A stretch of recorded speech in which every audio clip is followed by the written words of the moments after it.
ও বাবা, বুঝতে পেরেছি তুমি আমাকে আর বাঁচায় রাখবে না, তুমি আমাকে মেরে ফেলবা। আমার মার কাছ থেকে আমি শুনেছি এর আগেও আমার অনেক বোনকে তুমি হত্যা করেছো গো বাবা। ও বাবা, সমাজের ভিতরে যদি আমি বোঝা হয়ে যাই, আমি মেয়ে হিসাবে মেয়ের পরিচয় দিয়া যদি সমাজের ভিতরে তোমার লজ্জা বোধ হয়, ও গো বাবা আমাকে ছেড়ে দাও, আমি অন্য কোথাও চলে যাব।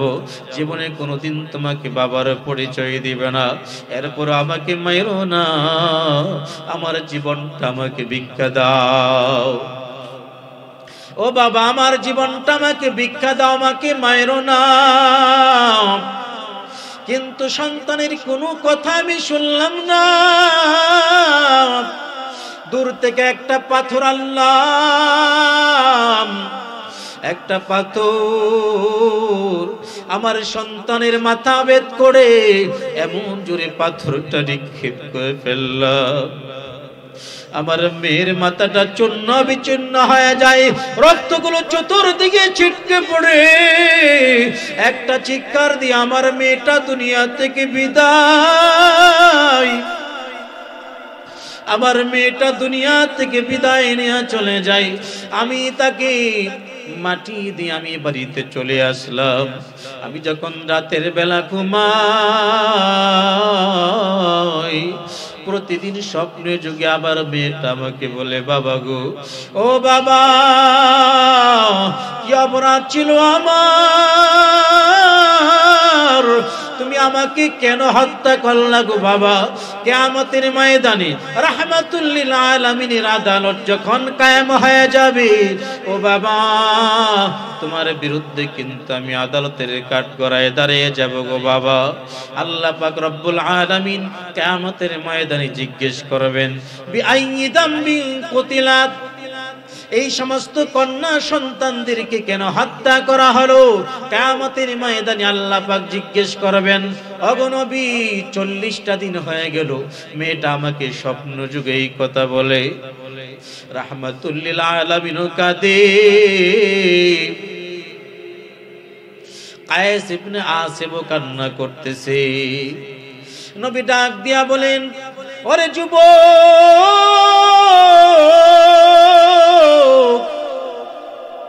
যখন তোর মেয়েটা বারবার বলতেছিল আমাকে মাফ করে দাও, আমাকে বাঁচায় রাখো, আমাকে আর মাইরো না, তোর ভিতরে কি একটু দয়া হয় নাই? কিভাবে তোর সন্তানটাকে হত্যা করতে পারলে?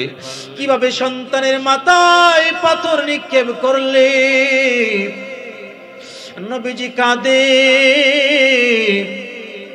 চোখের অশ্রু বের হয়ে নবীজির বুক ভিজে যায়। أما بعد فأعوذ بالله من الشيطان الرجيم. بسم الله الرحمن الرحيم. وإذا بشر أحدهم بالأنثى ظل وجهه مسودا وهو كظيم. صدق الله مولانا العظيم وصدق رسوله النبي الكريم. ونحن على ذلك لمن الشاهدين والشاكرين والذاكرين والحمد لله رب العالمين. سبحانك لا علم لنا إلا ما علمتنا إنك أنت العليم الحكيم. بلغ العلا بكماله كشف الدجى بجماله حسنت جميع خصاله صلوا عليه وآله জামিয়া মারকাজুত তাকওয়া নুরুল উলুম বালক বালিকা শাখার উদ্যোগে আয়োজিত খতমে কোরআন ও খতমে মিশকাত উপলক্ষে আজিমুশান ওয়াজ ও দোয়ার মাহফিলের অত্যন্ত শ্রদ্ধাভাজন সভাপতি সাহেব, মুআজ্জাজ মুকররম জাতির মুকুট ওয়ারাসাতুল আম্বিয়া হযরত উলামায়ে কেরাম, আমার সামনে উপবিষ্ট ইসলাম প্রিয়, দিন প্রিয়, কোরআন প্রিয় সম্মানিত মুরব্বিয়ান, কলেজের টুকরা যুবক ভাইরা, পর্দানিশীন মা ও বোনেরা, প্রথমেই আল্লাহ সুবহানাহু ওয়া তাআলার মহান দরবারে লাখো কোটি শুকর, যে মহান আল্লাহ পাক আমাদেরকে অত্যন্ত দয়া করে, মায়া করে, অনুগ্রহ করে, ভালোবেসে জান্নাতের বাগানে, বেহেশতের বাগানে আসার এবং বসার তৌফিক দান করেছেন। আসতে পেরেছি সেই মহান মালিকের দরবারে কালিমাতুশ শুকর সকলে পড়ছি আলহামদুলিল্লাহ। আমি আপনাদের সামনে পবিত্র কোরআনে কারীমের সূরাতুন নাহলের 58 নম্বর আয়াতে কারিমা তেলাওয়াত করেছি। এই আয়াতে কারিমার নিরিখে সংক্ষিপ্ত সময়ের ভিতরে ইসলামের নারীর মর্যাদা সম্পর্কে গুরুত্বপূর্ণ কিছু কথা হবে। সর্বপ্রথম আল্লাহ পাক আমাকে এবং আপনাদের সবাইকে আমলে বাস্তবায়ন করার তৌফিক দান করুন। আমরা সকলে পড়ছি আমিন। এমন একটা সময় ছিল যে সময়ে নারীদের কোনো সম্মান ছিল না, ইজ্জত ছিল না। ওই সময়টাকে বলা হয় আইয়ামে জাহিলিয়াত, চরম মূর্খতার যুগ, চরম বর্বরতার যুগ। এমন একটা যুগ যেই যুগে যখন বাবা ইন্তেকাল করত, সন্তান নিজে তার আপন মাকে বিবাহ করত। নাউজুবিল্লাহ পড়ে। এমন একটি নাজুকপূর্ণ সময়ে আল্লাহ পাক পৃথিবীতে প্রেরণ করলেন তার প্রিয় হাবিব রাসূল করিম সাল্লাল্লাহু আলাইহি ওয়াসাল্লামকে। আর তিনি পৃথিবীতে আগমন করার পরে পৃথিবীবাসীদেরকে ঘোষণা করে দিলেন নারীদের সম্মান, নারীদের ইজ্জত কেমন হবে নবীজি বলে দিলেন। আল্লাহ পাক রব্বুল আলামিন ওই সময়ের চিত্রটা পবিত্র কোরআনে কারীমের ভিতরে বলে দিয়েছেন। আমার ভাইয়ারা, বন্ধুরা, পবিত্র কোরআনে কারীমের সূরাতুন নাহলের 58 নম্বর আয়াত, পবিত্র কোরআনে কারীমের 16 নম্বর সূরা, 14 নম্বর পারা, 12 নম্বর পৃষ্ঠারে 4 নম্বর লাইনে আল্লাহ পাক রব্বুল আলামিন বলেন, وَإِذَا بُشِّرَ أَحَدُهُم بِالْأُنثَى ظَلَّ وَجْهُهُ مُسْوَدًّا وَهُوَ كَظِيمٌ।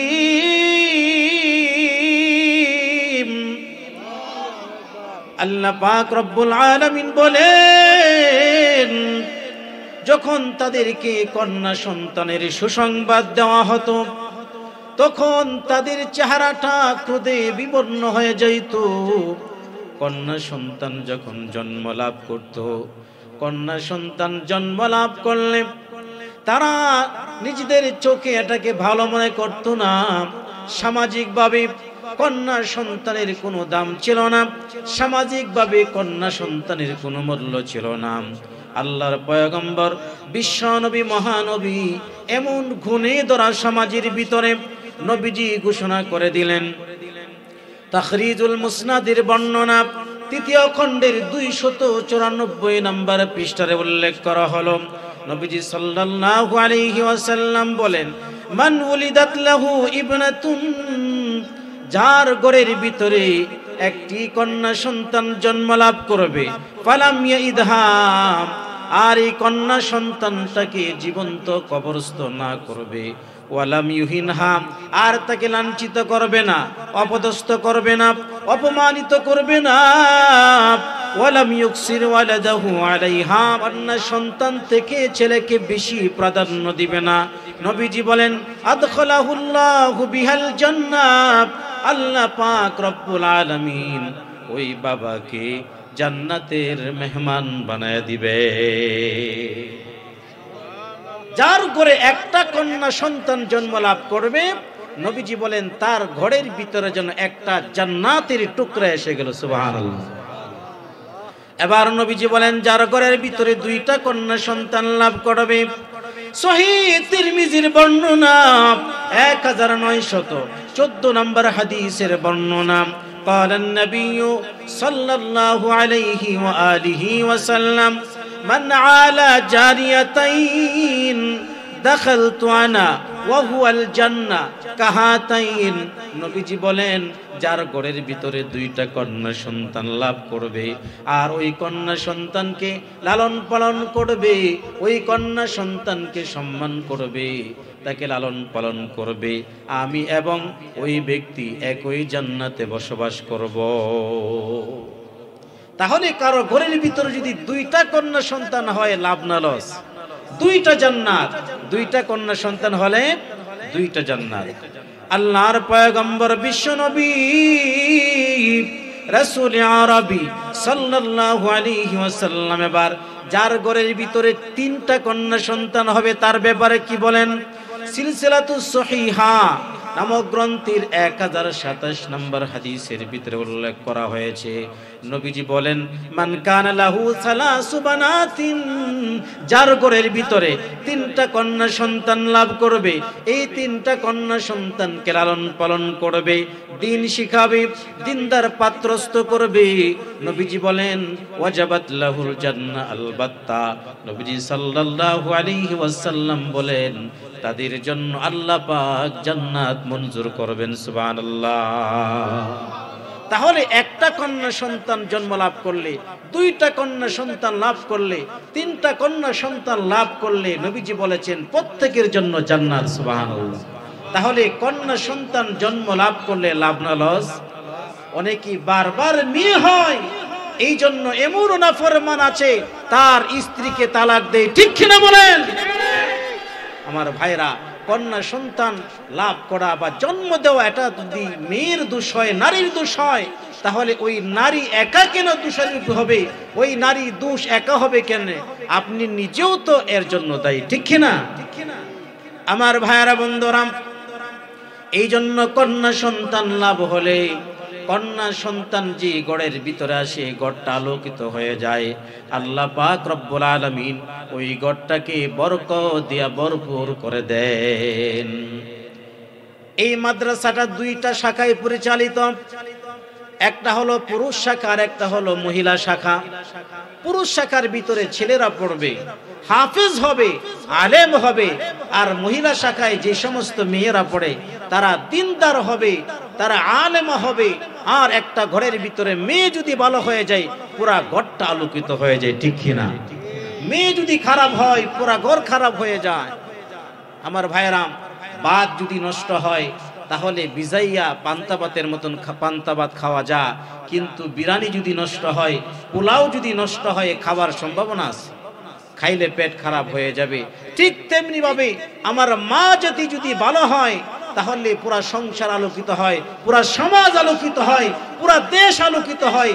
আর মা বোন যদি খারাপ হয়ে যায়, ঘর, সংসার, সমাজ, দেশ পুরাটাই অন্ধকার হয়ে যায়, ঠিক কিনা?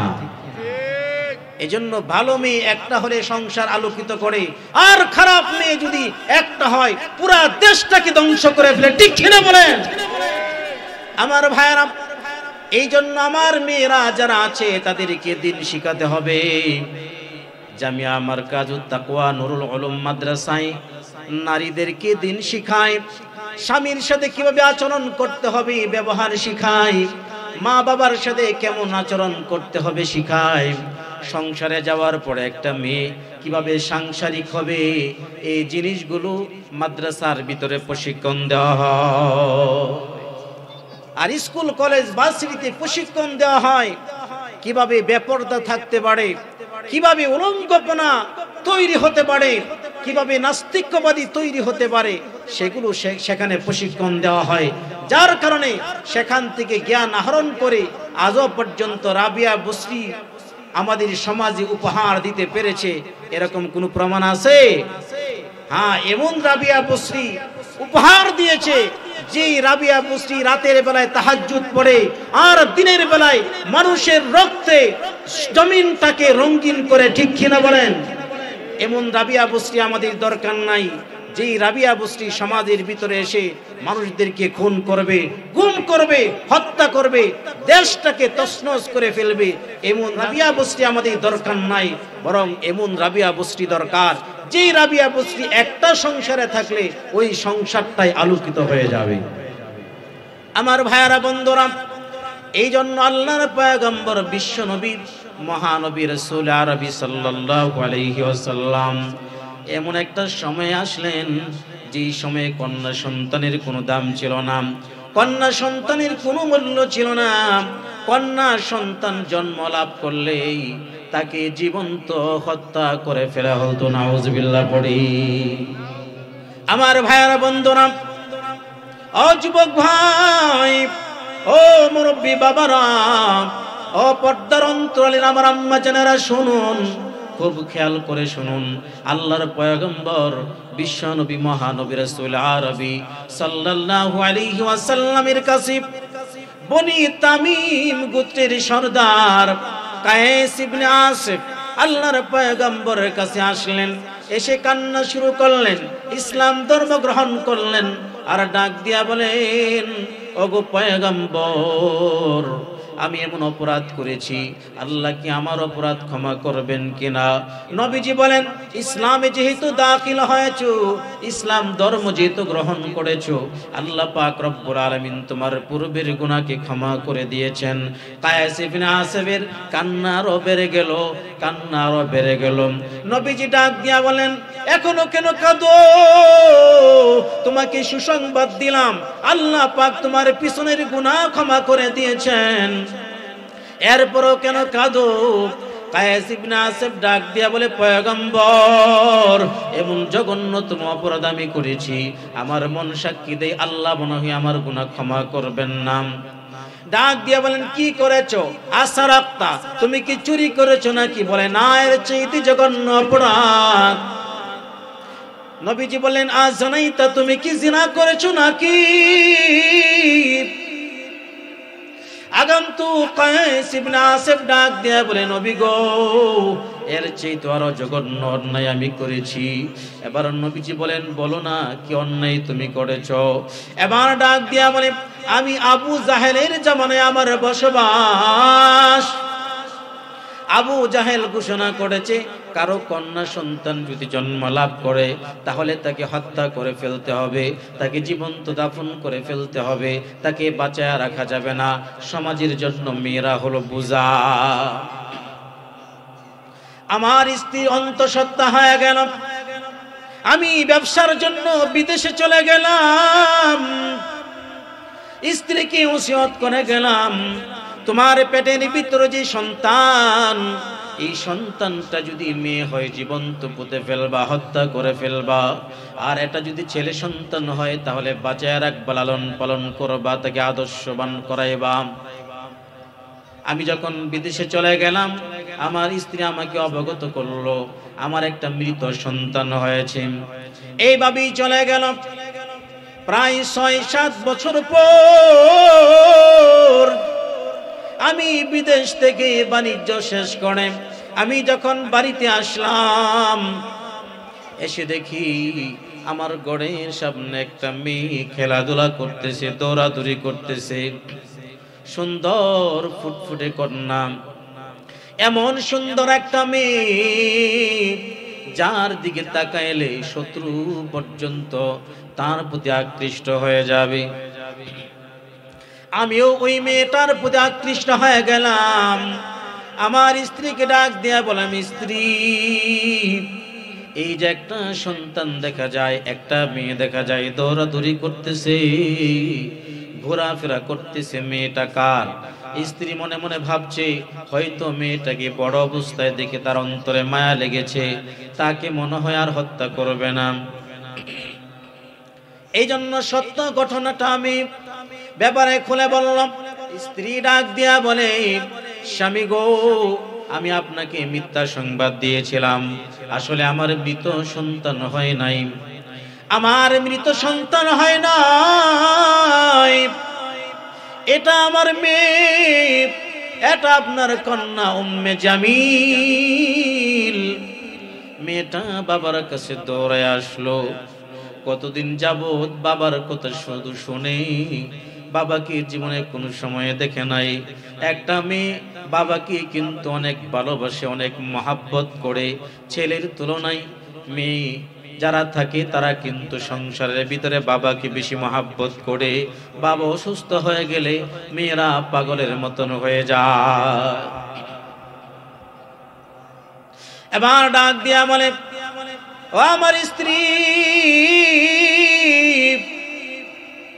উম্মে জামিলকে সাজায়া দাও, তাকে ঘুচায়া দাও, তাকে তার নানির বাড়িতে বেড়াতে নিয়ে যাব।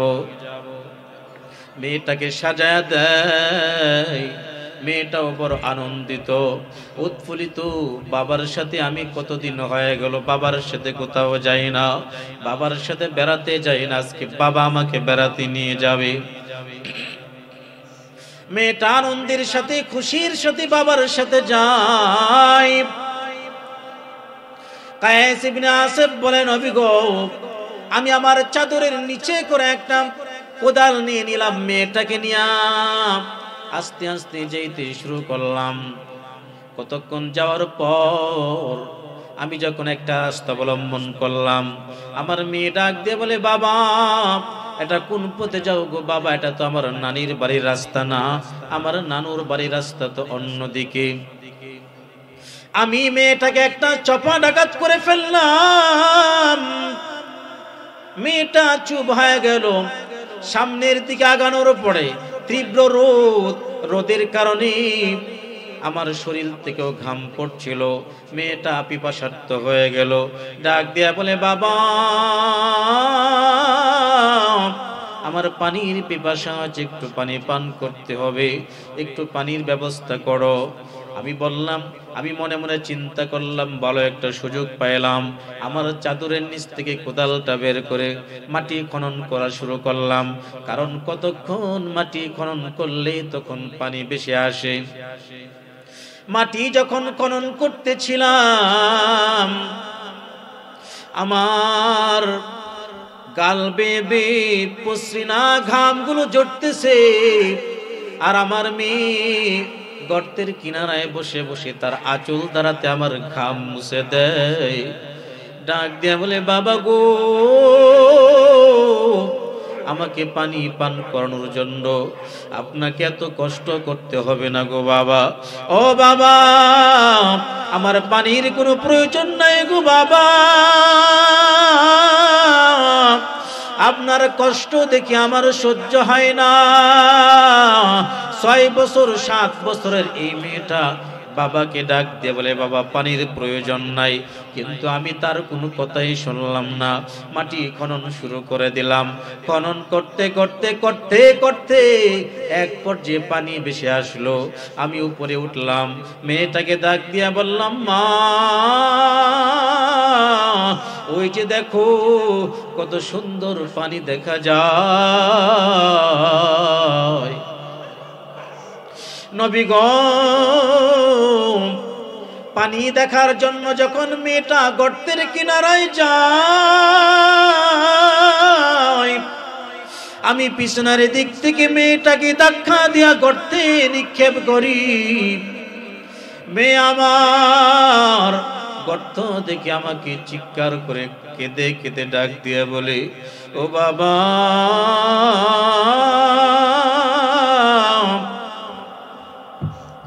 আমি প্রতিদিন জিজ্ঞেস করতাম আমার বাবা কবে আসবে, আমার বাবাকে দেখতে আমার মন চায়।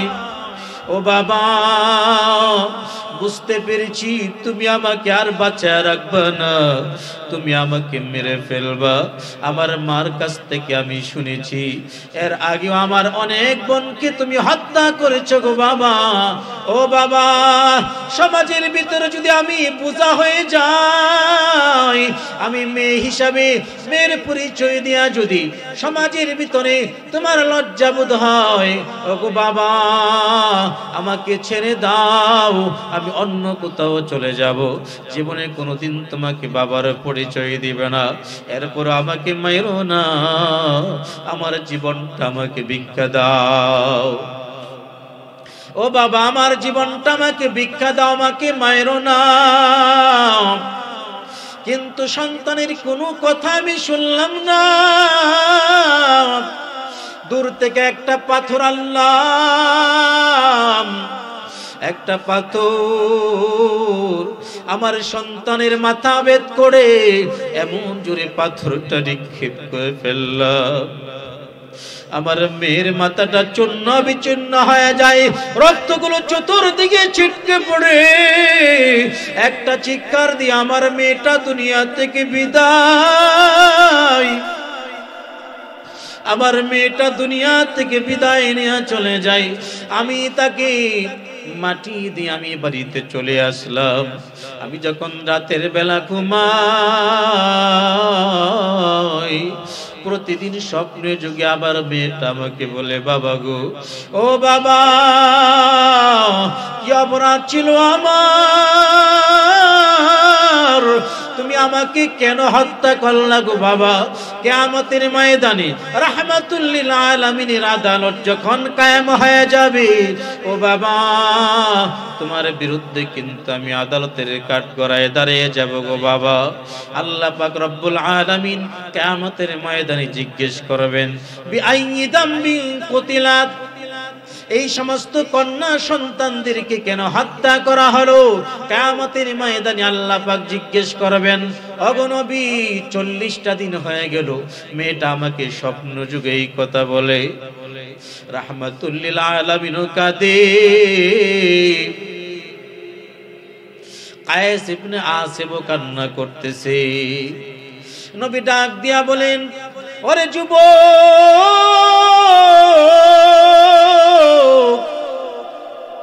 যখন তোর মেয়েটা বারবার বলতেছিল আমাকে মাফ করে দাও, আমাকে বাঁচায় রাখো, আমাকে আর মাইরো না, তোর ভিতরে কি একটু দয়া হয় নাই? কিভাবে তোর সন্তানটাকে হত্যা করতে পারলে? কিভাবে সন্তানের মাথায় পাথর নিক্ষেপ করলে? নবীজি কাঁদে, চোখের অশ্রু বের হয়ে নবীজির বুক ভিজে যায়। কায়েস ইবনে আসিমের তার চোখের পানি বের হয়ে বুকটা ভিজে যায়। নবীকে ডাক দিয়া বলে, নবী গো, আবু জাহেল নির্দেশ ছিল, আবু জাহেল আমার কলারে ধরে বলে, তোর কন্যা সন্তানটা কিন্তু বারান্তু, কেন সন্তানটাকে হত্যা করিস না? আমার পক্ষ থেকে গোয়েন্দারা আসবে, তোর কন্যা সন্তানকে হত্যা করে ফেলবে। এই জন্য আবু জাহেলের ভয়, এই জন্য আমি তাকে হত্যা করে ফেলেছি। নবীজি ডাক দিয়া বলে, এত জঘন্যতম অপরাধ তুমি করেছো, এরপরও সুসংবাদ শুনে নাও। এত অন্যায় করার পরেও আল্লাহ পাক ঘোষণা করলেন, লা তাকনাতু মির রাহমাতিল্লাহ। আল্লাহ বলছেন, তোমরা যত অপরাধ করো না কেন, আমার রহমত থেকে তোমরা বঞ্চিত হয়েও না। এত জঘন্য অপরাধ করার পরেও ইসলাম ধর্ম যেহেতু গ্রহণ করেছো, আল্লাহ পাক রব্বুল আলামিন তোমার পিছনের সব গুনাহগুলো ক্ষমা করে দিয়েছেন। আল্লাহু আকবার। এমন একটা সময় ছিল যে সময়ে কন্যা সন্তানের কোনো দাম ছিল না, কন্যা সন্তানের কোনো মূল্য ছিল না। নবীজি তখন ঘোষণা দিলেন, কারো ঘরের ভিতর যদি কন্যা সন্তান জন্ম লাভ করে, আর যদি কন্যা সন্তানটাকে যদি লালন পালন করে, তাকে যদি দিন শিখায়, দিনদার পাত্রস্থ করে, আমি নবীর সাথে তারা জান্নাতে একই সাথে বসবাস করবে। এই জন্য কন্যা সন্তান হলে আমরা অসন্তুষ্ট হব না। কন্যা সন্তান লাভ হলে এটা আমাদের জন্য ভাগ্য, দুর্ভাগ্য না। আমার ভাইয়েরা, বন্ধুরা, দয়ার নবী, রহমতের নবী, বিশ্ব নবী, মায়ার নবী যখন দিনের দাওয়াত দেন, কাফের বেঈমানের দলেরা নবীজির দিনের দাওয়াতে বাধা প্রদান করে। আবু জাহেল ডাক দিয়া বলে, সমাজের লোকদেরকে ডাক দিয়া বলে, মুহাম্মদ হলো জাদুকর, মুহাম্মদের কথা তোমরা শুনবা না, মুহাম্মদ যা বলে তোমরা তা শুনবা না। মুহাম্মদ যদি কোনো কথা বলে তোমরা কানে আঙ্গুল দিবা, সাবধান মুহাম্মদকে চোখেও দেখবা না, কারণ মুহাম্মদ যদি তার চেহারা যদি তোমরা দেখো তাহলে আকর্ষণ চলে আসবে, কালিমা পড়ে ফেলবে। আবু জাহেল ঘোষণা করল, লা তাসমাউ লিহাদাল কুরআন ওয়ালগাউ ফীহি লাআল্লাকুম তাগলিবুন।